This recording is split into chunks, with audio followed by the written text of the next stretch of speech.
Let's dive into two minds from the Islamic Golden Age who basically changed science forever. One looked inward, mastering the human body. The other looked up and completely remapped the stars. But, they were united by this brand new way of discovering knowledge and truth. So, let's start with Ibn Sina, or Avicenna as he's known in the West. And this guy wasn't just smart, he was a total prodigy, a famous doctor by age 18. His secret? It was simple but powerful. Look at the real world, then think logically about it. And this way of thinking led to his masterpiece, a book that would literally change history.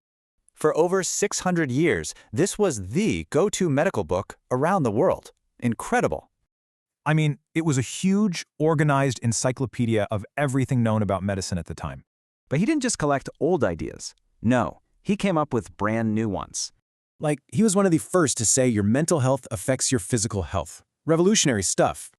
And get this, he's suggested testing medicines before using them. Sound familiar? That's modern clinical trials. Okay, now let's leap forward to Nasir al-Din al-Tusi, born in a much more chaotic time. He was living during the Mongol invasions, a really destructive period, but his intellect got him noticed. And he used that influence to build something incredible, one of the world's greatest scientific centers. This place had a library with over 400,000 books. It was a true safe haven for knowledge. From here, Al-Tusi decided to fix ancient astronomy. The old Greek models, they just weren't working. So to fix them, he came up with a mind-bending mathematical idea we now call the Tusi couple. What it did was brilliantly show how planets move, but without the flaws of the old systems.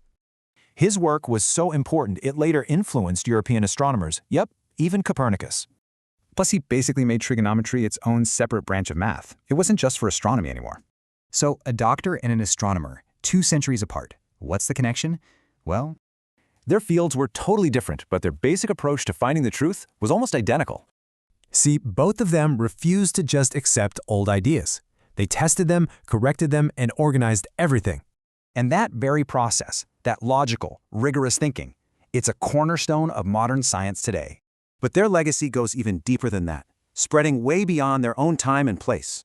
Ibn Sina's philosophy, for instance, had a huge impact on European thinkers like Thomas Aquinas. And Al-Tusi? He didn't just push science forward, he literally saved it from being lost forever. So here's the bottom line. They were both absolutely essential links in the human story of knowledge. Which really makes you wonder, right? How do the most important ideas manage to survive through chaos?